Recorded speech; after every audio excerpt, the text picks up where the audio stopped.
सच्चिदानंद भगवान की जय हो। ओम सहना भवतु सहनौ भुनक्तु सह वीर्यं करवावहै तेजस्विनावधीतमस्तु मा विद्विषावहै। ओम शांति शांति शांति। गुरुर्ब्रह्मा गुरुर्विष्णु गुरुर्देवो महेश्वरः गुरुर्साक्षात् परं ब्रह्म तस्मै श्री गुरुवे नमः। सद्गुरुदेव भगवान की जय। सच्चिदानंद भगवान की जय हो। ओम। हम सभी ने 4 आकाश पढ़े, 4 प्रकार के आकाश। उसके बाद में 4 प्रकार के चेतन हम पढ़ रहे हैं, जिनमें से हमने ईश्वर चेतन तक पढ़ चुके हैं।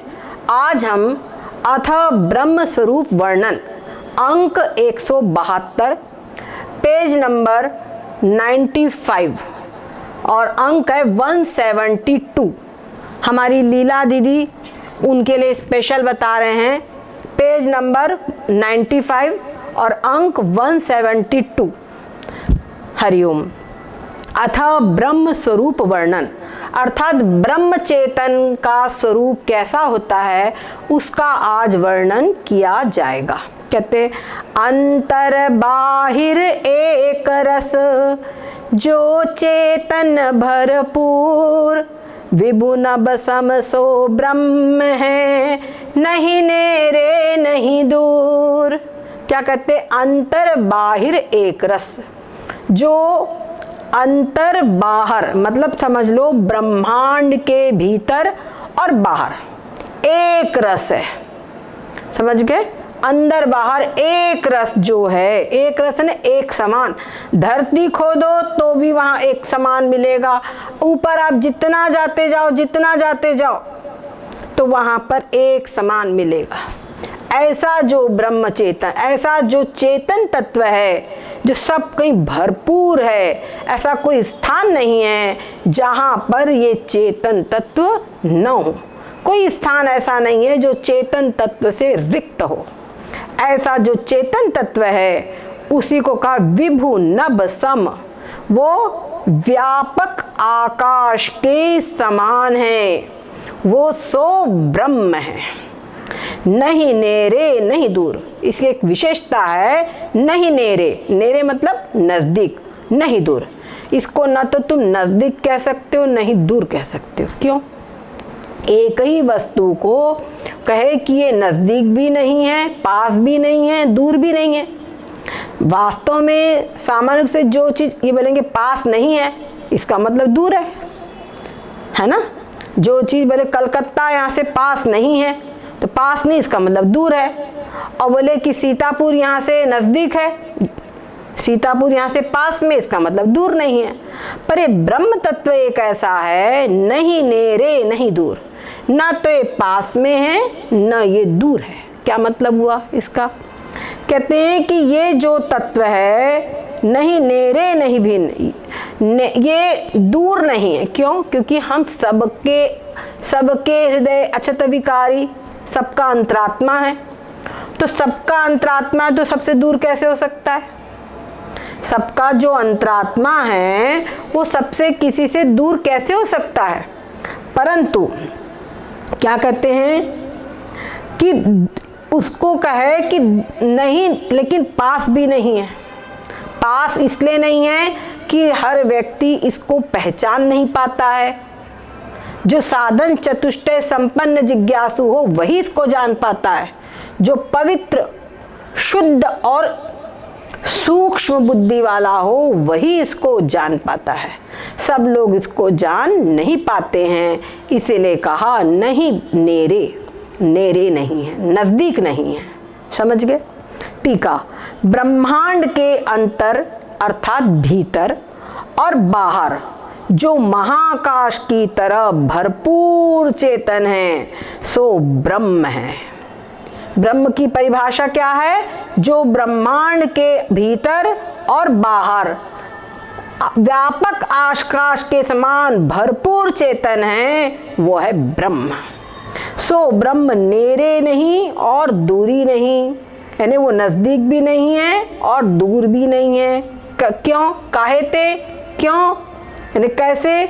जो वस्तु अपने से भिन्न होवे और देश रूप उपाधि वाला होवे सो नेरे और दूर हो सकता है। देश रूप उपाधि है मतलब किसी एक विशेष स्थान में रहने वाली वस्तु हो, समझ गए ना? किसी एक विशेष स्थान में रहने वाली वस्तु हो, वो नजदीक या पास हो सकता है, परंतु जो ब्रह्म है वो अपने से भिन्न नहीं है, हमारा अंतरात्मा ही है, इसीलिए, और सबका आत्मा है।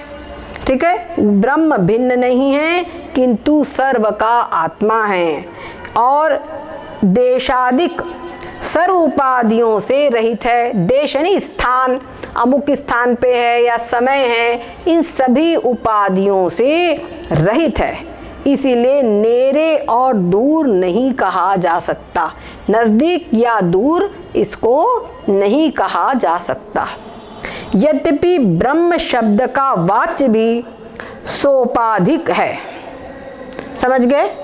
ब्रह्म शब्द का जो वाच्य है वो सोपाधिक है। वाच्य मतलब ब्रह्म शब्द का जो वाच्य है वो है ईश्वर, माया उपाधिवान। सिर्फ बीच वाला बटन दबा करके वो बढ़ा, इसे और कुछ मत करो। समझ गए? जो ब्रह्म शब्द का वाच्य है वह सोपाधिक है। काहेते, क्यों? व्यापक वस्तु का नाम ब्रह्म है। जो व्यापक वस्तु है उसी का नाम ब्रह्म है। सो व्यापक दो प्रकार का है, एक तो आपेक्षिक व्यापकता और व्यापक, यहाँ पे फिर से सुनिए, सो व्यापकता दो प्रकार की है, एक तो आपेक्षिक व्यापकता और एक निरपेक्षिक व्यापकता। समझ गए? एक आपेक्षिक व्यापकता और एक निरपेक्षिक व्यापकता। इसको क्या समझेंगे? जो वस्तु किसी पदार्थ की अपेक्षा से व्यापक होवे और किसी की अपेक्षा से व्यापक न होवे, अर्थात किसी की अपेक्षा से परिच्छिन्न होवे, उसमें आपेक्षिक व्यापकता कही जाएगी। वो वस्तु आपेक्षिक व्यापक है ऐसा कहा जाएगा। समझ गए? जैसे कि पृथ्वी आदि जो पंच महाभूत है उनकी अपेक्षा से माया व्यापक है। ठीक है, पृथ्वी की अपेक्षा से, पृथ्वी आदि जो पंच महाभूत है उनकी अपेक्षा से माया व्यापक है, लेकिन ब्रह्म चेतन की अपेक्षा से माया व्यापक नहीं है। ठीक है, तो इसीलिए माया में आपेक्षिक व्यापकता है। और आप देख लीजिए, आकाश, वायु, तेज, जल और पृथ्वी, तो जैसे जल तत्व है ये पृथ्वी की अपेक्षा से व्यापक है। जल में पृथ्वी की अपेक्षा से व्यापकता है, लेकिन तेज की अपेक्षा से व्यापकता नहीं है, मतलब तेज की अपेक्षा से परिच्छिन्न है, कम है। तो जो तेज है, जो जल तत्व है उसको भी आपेक्षिक व्यापक कहेंगे। समझ गए? इसी प्रकार से चारों महाभूत आ जाएंगे, जल, तेज, वायु, ये तीनों महाभूत इसी प्रकार के हो जाएंगे। उधर आकाश, आकाश भी इन चार महाभूतों की अपेक्षा से तो व्यापक है, लेकिन माया की अपेक्षा से व्यापक नहीं है, माया की अपेक्षा से परिच्छिन्न है। तो आकाश में भी परिच्छिन्नता है, मतलब आपेक्षिक व्यापकता है। उसी प्रकार से माया भी पंच महाभूतों की अपेक्षा से तो व्यापक है, लेकिन ब्रह्म की अपेक्षा से व्यापक नहीं है, ब्रह्म की अपेक्षा से परिच्छिन्न है, इसलिए माया में भी आपेक्षिक व्यापकता है। समझ गए। लेकिन जो ब्रह्म है, ब्रह्म के अंदर में ब्रह्म से बढ़कर कोई व्यापक है ही नहीं, ब्रह्म से बढ़कर कोई व्यापक है ही नहीं। ब्रह्म संपूर्ण पूरा पूरा सब कहीं है। तो ऐसा जो ब्रह्म है उसको कहा जाएगा ब्रह्म में निरपेक्षिक व्यापकता है। समझ गए दोनों का अंतर। तो कहते जो वस्तु सर्व की अपेक्षा से व्यापक होवे ताके विषय तो व्यापकता सो ताके विषय जो व्यापकता सो निरपेक्षिक व्यापकता कहिए है। यानी जो वस्तु सभी की अपेक्षा से व्यापक है, उस वस्तु में जो व्यापकता है उस व्यापकता को निरपेक्षिक व्यापकता कहते हैं। समझ गए, निरपेक्षिक व्यापकता कहते हैं। सो निरपेक्षिक व्यापकता चेतन विषय है। कौन चेतन? ब्रह्म चेतन में। कहते चेतन के समान अथवा चेतन से अधिक और कोई व्यापक नहीं है। ठीक है, किंतु चेतन ही सबसे व्यापक है, सबसे अधिक व्यापक चेतन ही है। इसीलिए चेतन में निरपेक्षिक व्यापकता है। स्पष्ट हो गया?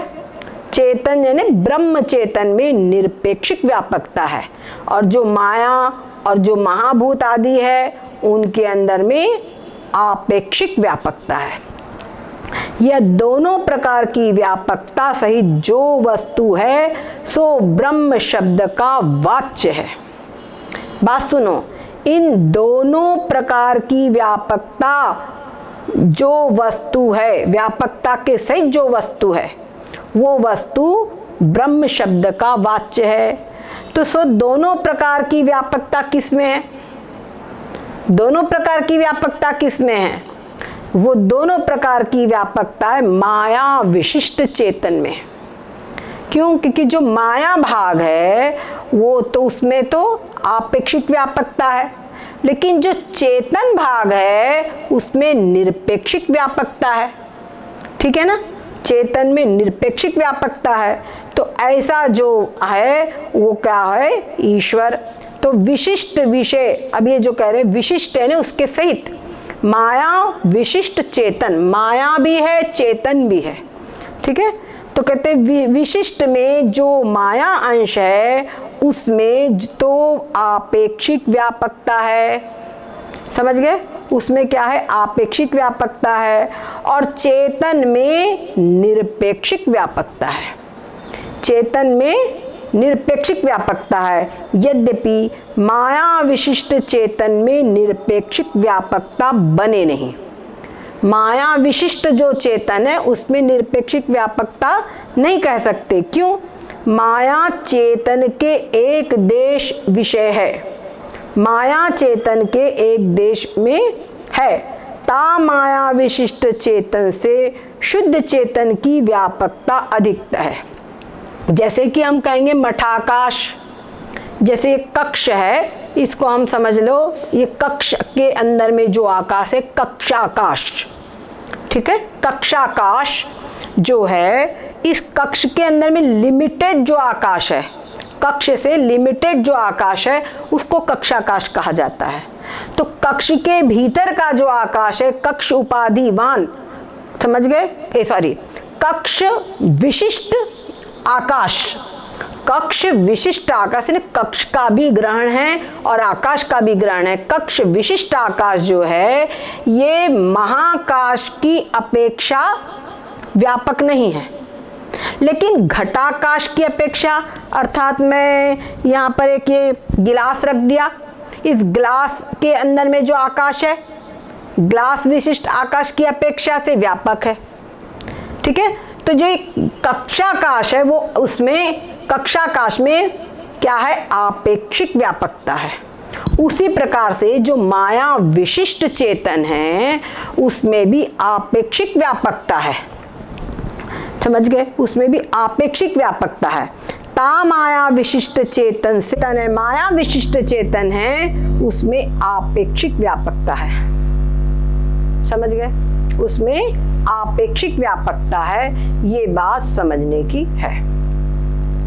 अब आगे इसको हम और समझेंगे। यहाँ पे क्या कह रहे हैं कि जो माया विशिष्ट चेतन है उसकी अपेक्षा शुद्ध चेतन की व्यापकता अधिक है, इसीलिए शुद्ध चेतन में निरपेक्षिक व्यापकता है। तथापि माया विशिष्ट जो चेतन है सो परमार्थ दृष्टि करके शुद्ध से भिन्न नहीं है।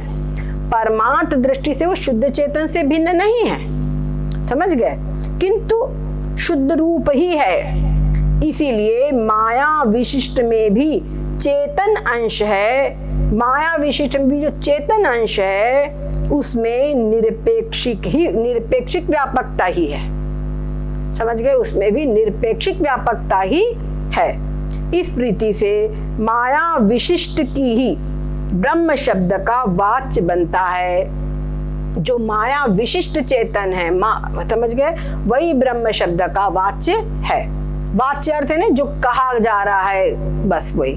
और शुद्ध चेतन ब्रह्म शब्द का लक्ष्य है। ये बात ध्यान रखिए, ईश्वर शब्द में भी यही बात बताई गई थी कि ईश्वर शब्द का भी जो वाच्य अर्थ है वो माया विशिष्ट चेतन ईश्वर है और जो लक्ष्य अर्थ है वो ब्रह्म है, ठीक है। और ब्रह्म शब्द में भी यही बात बताई जा रही है। अब आपको यही बात क्लियर करना, ये अभी आप ये पैराग्राफ बहुत ही इंपॉर्टेंट है। शुद्ध चेतन ब्रह्म शब्द का लक्ष्य है, शुद्ध चेतन ही ब्रह्म शब्द का लक्ष्य है। याते ईश्वर शब्द और ब्रह्म शब्द दोनों का समान ही अर्थ प्रतीत होता है, भिन्न अर्थ नहीं। ईश्वर शब्द और ब्रह्म शब्द का दोनों का समान अर्थ होता है।